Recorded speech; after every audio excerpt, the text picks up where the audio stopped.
On either side the river lie, long fields of barley and of rye, that clothe the wold and meet the sky, and through the field the roads runs by, to many-towered Camelot. And up and down the people go, gazing where the lilies blow, round an island there below, the island of Shalott. Willows whiten, aspens quiver, little breezes dusk and shiver, through the wave that runs forever, by the island in the river, flowing down to Camelot. 4 grey walls and 4 grey towers overlook a space of flowers, and the silent isle embowers the Lady of Shalott. By the margin willows veiled, slide the heavily birches trailed, by slow horses and unhailed, the shallop flitting silken sailed, skimming down to Camelot. But who hath seen her wave her hand, or at the casement seen her stand, or is she known in all the land, the Lady of Shalott? Only reapers reaping early, in among the bearded burly, hear a song that echoes cheerily from the river winding clearly down toward Camelot. And by the moon the reapers weary, piling sheaves in uplands airy, listening whisper, "'Tis the fairy Lady of Shalott." There she weaves by night and day a magic web with colors gay. She has heard a whisper say, a curse is on her if she stay to look down to Camelot. She knows not what the curse may be, and so she weaves steadily, and little other care hath she, the Lady of Shalott.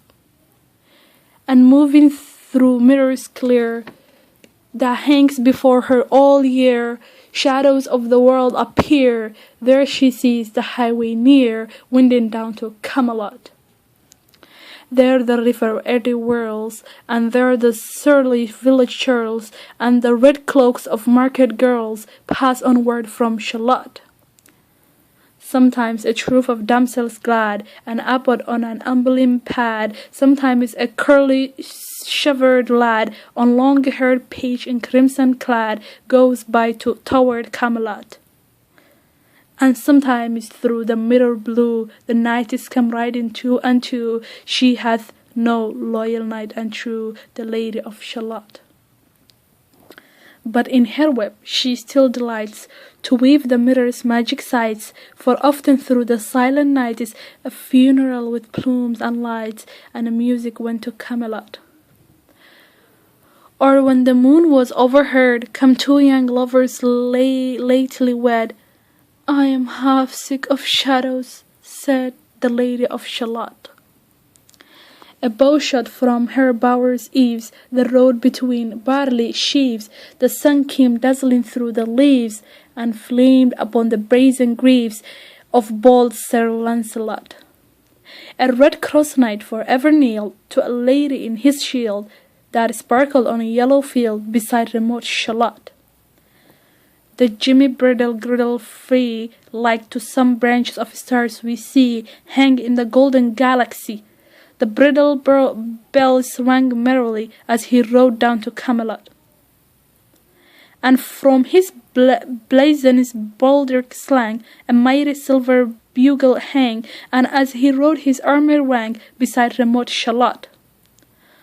All in the blue unclouded weather, thick jeweled shone and saddle leathered, the helmet and the helmet feathers burned like one burning flame together as he rode down to Camelot. As often through the purple night, blow the starry cluster bright, some bearded meteor trailing light moves over still Shalott. His broad clear brow in sunlight glowed, on burnished hooves his war horse trode, from underneath his helmet flowed his coal black curls as on he rode down to Camelot. From the bank and from the river he flashed into the crystal mirror, Tira Lira by the river sang Sir Lancelot. She left the web, she left the loom, she made 3 paces through the room, she saw the water lily bloom, she saw the helmet and the plume, she looked down to Camelot.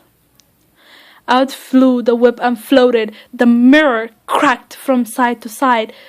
"The curse is come upon me," cried the Lady of Shalott.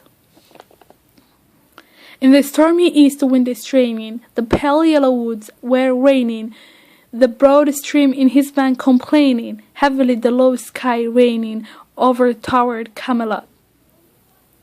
Down she came and found a boat beneath a willow left afloat, and round about the prow she rode, the Lady of Shalott. And down the river dim expanse, like some bold seer in a trance, seeing all his own mischance, with a glassy countenance did she look to Camelot. And at the closing of the day she loosed the chain, and down she lay. The broad stream bore her far away, the Lady of Shalott. Lying wrapped in snowy white, that loosely flew to left and right, she leaves upon her falling light. Through the noises of the night she floated down to Camelot. And as the boat herd wound along the willow hills and fields among, they heard her singing her last song, the Lady of Shalott. Heard a choral mournful holy, chanted loudly, chanted lowly, till her blood was frozen slowly, and her eyes were darkened wholly, turned toward Camelot. For ere she reached upon the tide, the first house by water side, singing in her song she died, the Lady of Shalott. Under tower and balcony, by the garden walls and gallery, a gleaming shape she floated by, dead pale between the houses high, silent into Camelot. Out upon the wharfs they came, knight and burghers, lord and dame, and round the prow they read her name, the Lady of Shalott. Who is this, and what is here?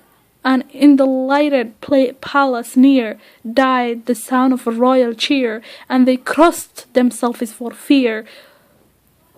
All night is at Camelot. But Lancelot mused a little space. He said, "She has a lovely face. God in his mercy lend her grace, the Lady of Shalott."